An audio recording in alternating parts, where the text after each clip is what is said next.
¿Qué tal? ¿Cómo le va? ¿Qué dice? ¿Cómo anda? Estamos haciendo los pasillos legislativos. ¿De qué día? Día martes. Muy bien, martes y viernes, a través de Mercado por Expertos, con la idea de que de establecer ese puente del que yo le hablo, ¿no? Entre ustedes y aquellos que le pueden solucionar los problemas.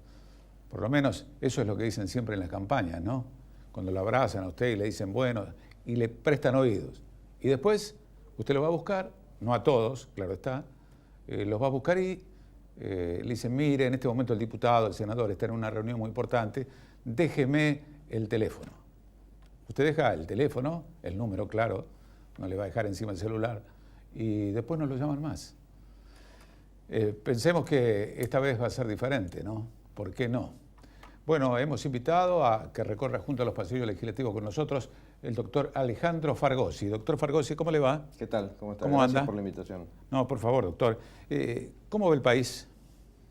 Bien, visto hacia el futuro, Ajá. complicado visto en el presente. Es un año complejo en el que la campaña electoral nos ha sumido en un tembladeral de temas que están siendo maltratados por algunos de los responsables en solucionarlos, por ejemplo el caso Maldonado, que no se puede ¿Qué evitar visión la tiene respuesta. de eso, Alejandro? Y que no entiendo lo que está pasando con el juzgado, honestamente no lo entiendo.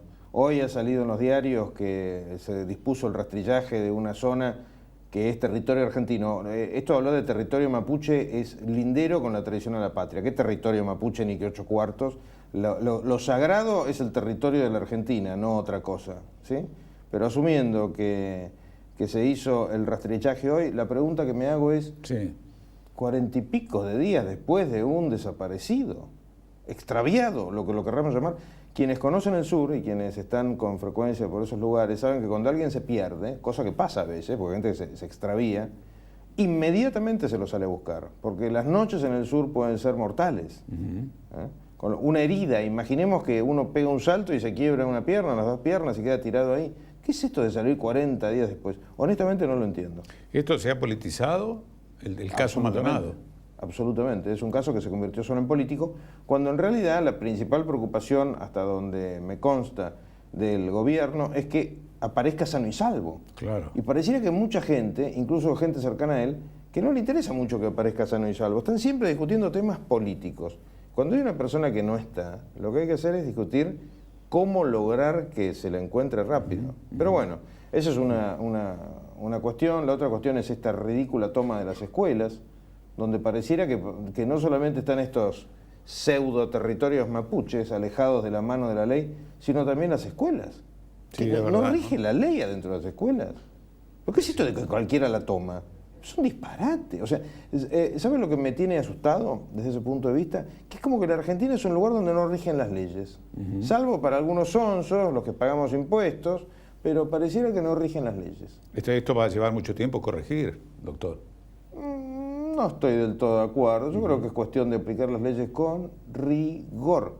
Rigor. El mismo rigor con el que se nos aplican a las que los cumplimos. Claro. Siempre pongo como ejemplo el de un abogado, amigo mío, que sobrevive como abogado porque no le interesa mucho la abogacía y que le descubrió la AFIP un desfasaje, ellos le llaman inconsistencia, algo por el estilo, un desfasaje en el año 2014 de 2.000 pesos.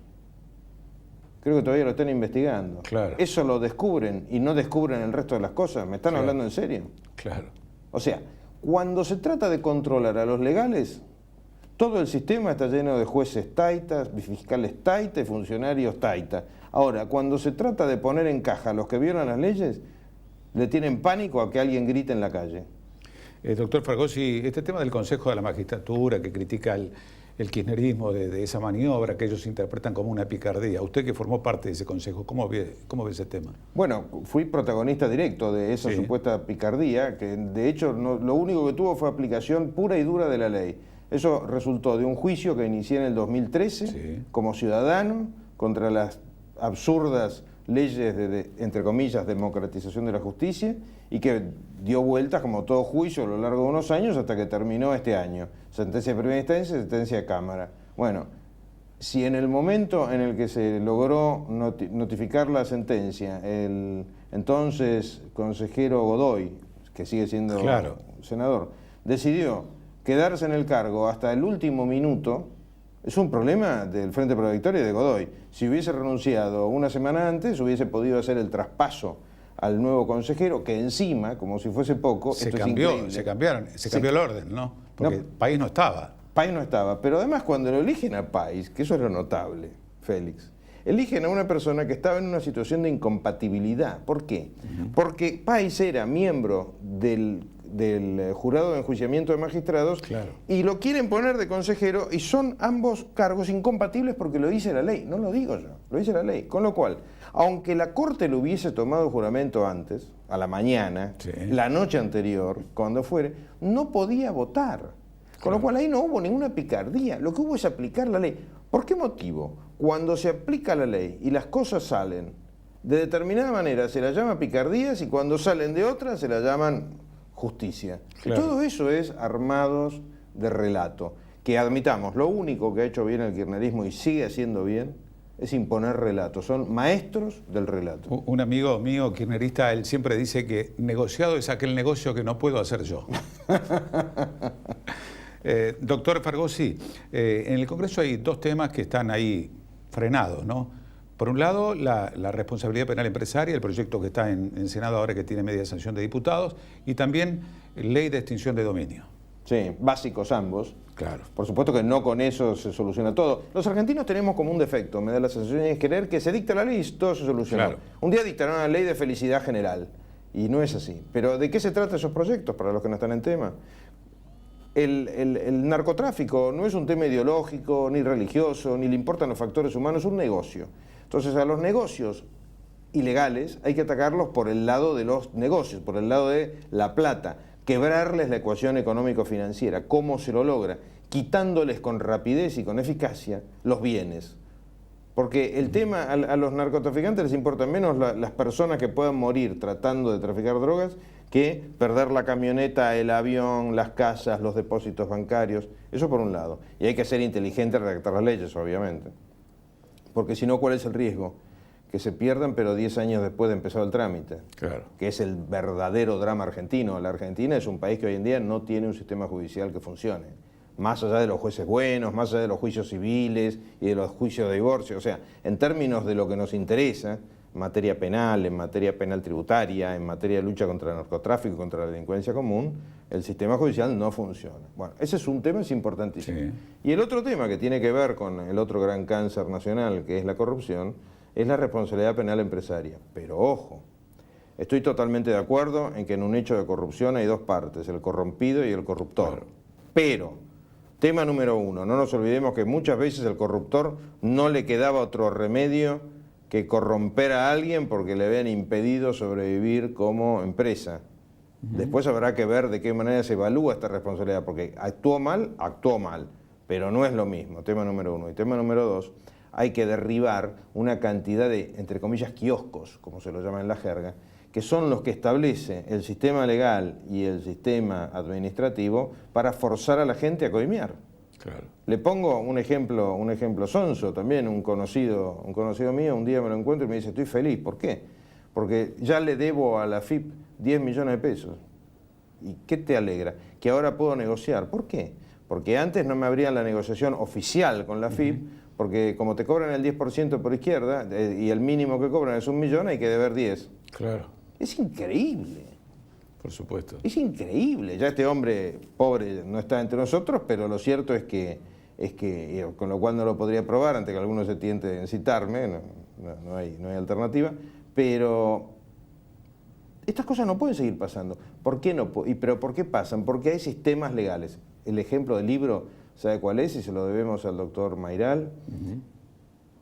Todos los trámites que se hacen ante el Estado, si el Estado se queda callado, si no dice nada, se considera que rechazó el pedido. ¿Por qué no lo invertimos y consideramos que lo admitió? Claro. Y ahí le voltea, pero la mitad de los intentos de pedir coima. Doctor Fargosi, le agradezco mucho estos minutos. Y finalmente, el domingo vi en el programa de La Nata un informe acerca de los prófugos, ¿no? Que no figuran en ningún lado. La Argentina tiene la mitad de delincuentes presos por cada 100.000 habitantes que tienen Uruguay, Brasil y Chile, o sea, nuestros 3 vecinos más afines a nosotros. A esto se le suma otro factor, que es ¿cuál? Lo que viene diciendo el ministro de Justicia, Germán Garabano, desde el primer día, y es: no es posible que el 99% de las causas no tenga condena, claro, hablando de temas penales. Y ahora nos enteramos que porque los jueces no notifican al Registro Nacional de Reincidencia y Estadística Criminal, creo que se llama, no le notifican los imputados o condenados que están prófugos, no se tiene conciencia de quiénes hay que buscar. Y hay como 100.000 dando vueltas. Sí, sí, sí. ¿Estamos locos? La pregunta que yo me hago es, ¿estamos locos? Da la impresión que sí, ¿eh? Doctor Fargosi, le agradezco mucho este tiempo. Muchas gracias. Muy amable. El doctor Alejandro Fargosi, ex consejero de la magistratura, con quien conversamos de varios temas, ¿no? No se vaya, tenemos la charla ahora con el colega y consultor político Roberto Varga. Vamos a hablar sobre quién. ¿Quién se está imaginando? Sobre Cristina, entre otras cosas. No se vaya.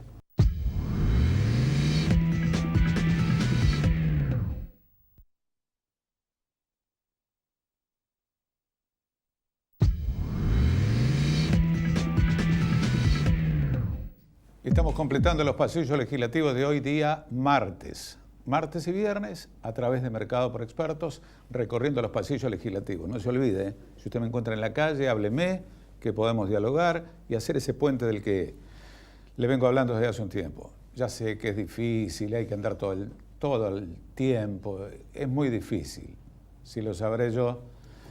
Bueno, ahora vamos a charlar con el colega y consultor político Roberto Varga. Roberto, ¿qué tal? ¿Cómo estás? Muchas gracias. Bueno, vamos a... leí algo que decía CFK y el mito del eterno retorno. Sí, en el peronismo el tema del retorno es una constante histórica, ¿no? O sea, hay que pensar, si lo tiramos para atrás en el tiempo, el largo exilio de Perón, claro, la enorme popularidad que generó la proscripción de Perón, el deseo de que el general regrese como el Salvador. Bueno, eso fue una experiencia que terminó muy mal, fue una frustración enorme que vivió la sociedad argentina, pero bueno, hay que recordar que la fórmula Perón-Perón sacó 62 puntos. Claro, un fenómeno inédito electoralmente, muy difícil que se vuelva a repetir, que alguien desbanque esos marcadores, pero lo pongo como referencia para comprender la expectativa extraordinaria que concitaba el regreso de Perón. Y después, bueno, digo, además hay que recordar, los que peinan canas y no tanto, se recordarán el famoso eslogan del lucha y vuelve. Sí, por supuesto. Mucho más próximos en el tiempo, Menem intentó también un retorno en el 2003, claro, bueno, frustrado. Duhalde quiso volver después de entregarle el poder al kirchnerismo, frustradamente. Y ahora, ya en estos tiempos, nos encontramos con el intento de retornar de Cristina, que, bueno, visto lo acontecido en agosto, es un proceso que nuevamente pareciera entrar en una zona de dificultades, ¿no? Si Cristina no resuelve bien la elección de octubre, su posibilidad en el 19, francamente, va a entrar en entredicho, ¿no? Y con eso también la expectativa del peronismo en un proceso de renovación ya sin Cristina. Y depende cómo quede, ¿no? Si gana o si entra segunda, ¿no?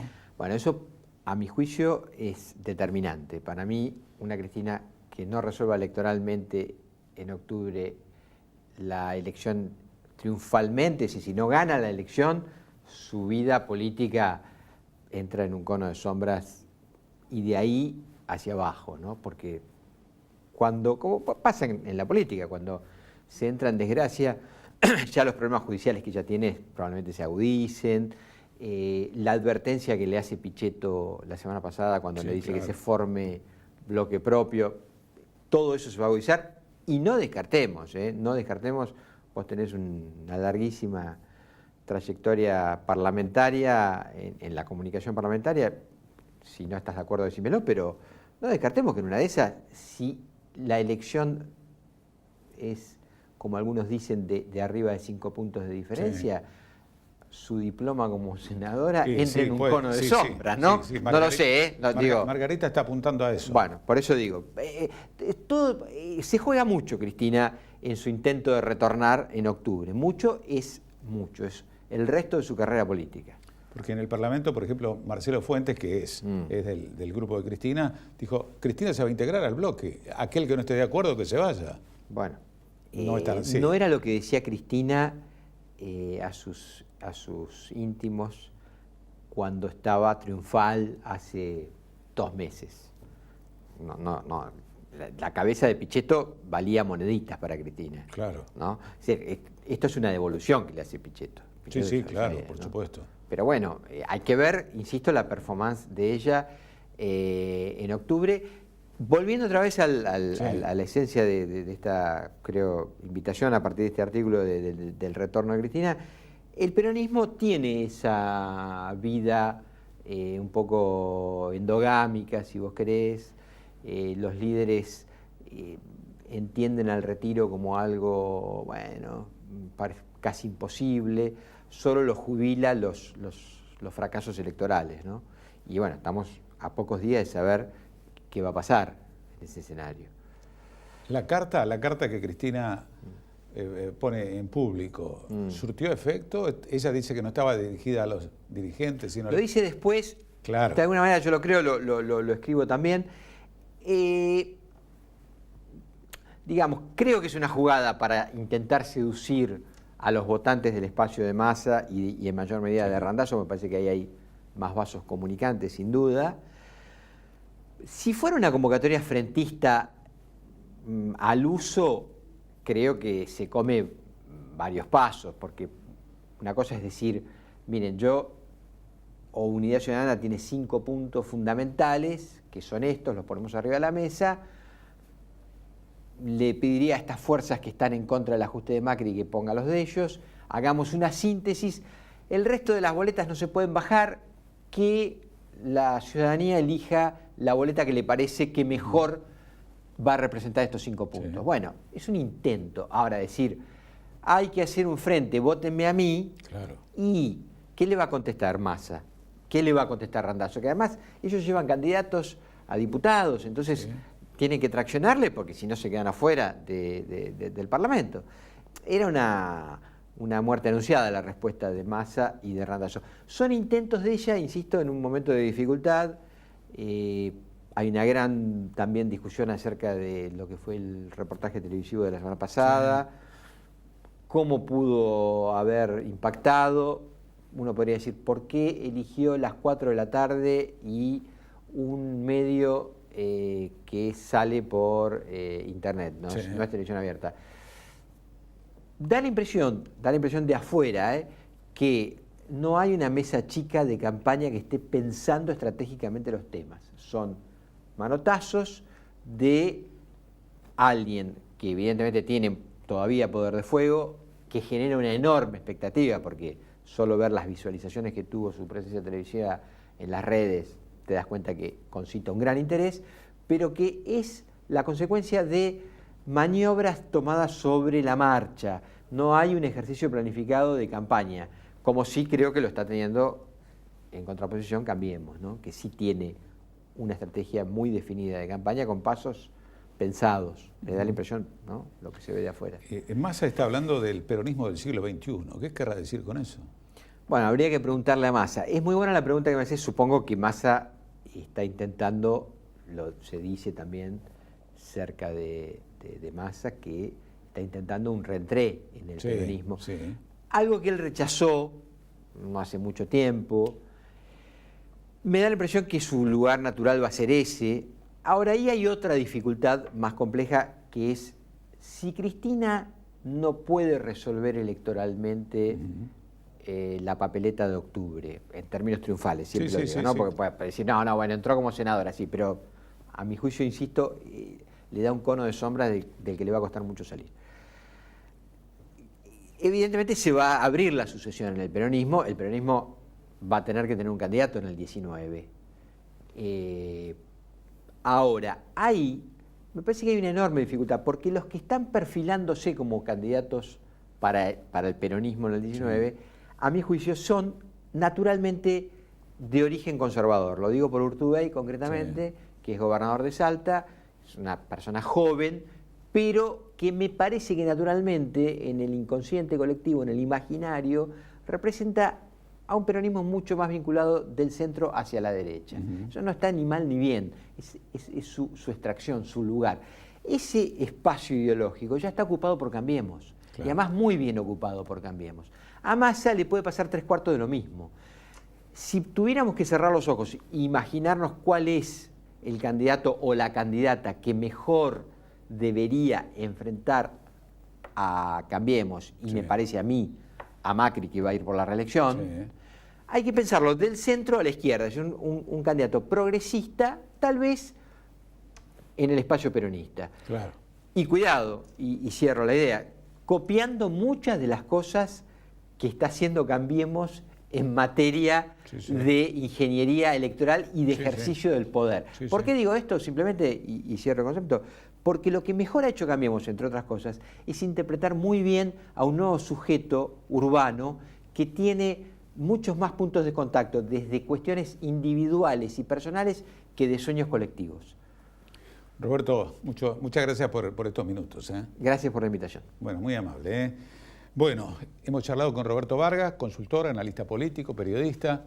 Hemos hablado de lo que es Cristina, ¿no? Y en el despacho de Pichetto está, ya las ventanas están cerradas, puerta blindada por el huracán Cristina, que vendría después, para diciembre, ¿no? O después, a lo mejor después de octubre ya, empiece Cristina a trabajar sobre el tema. Cristina, Marcelo Fuentes y 7 u 8, 10 tal vez, señores senadores, ahí. Bueno, nos vamos a encontrar el próximo viernes, recorriendo los pasillos legislativos a través de Mercado por Expertos. Recuerde, me puede ver también o me puede seguir en www.minutopolitico.com.ar. Nos encontramos el próximo viernes. Un abrazo grande. Hasta entonces.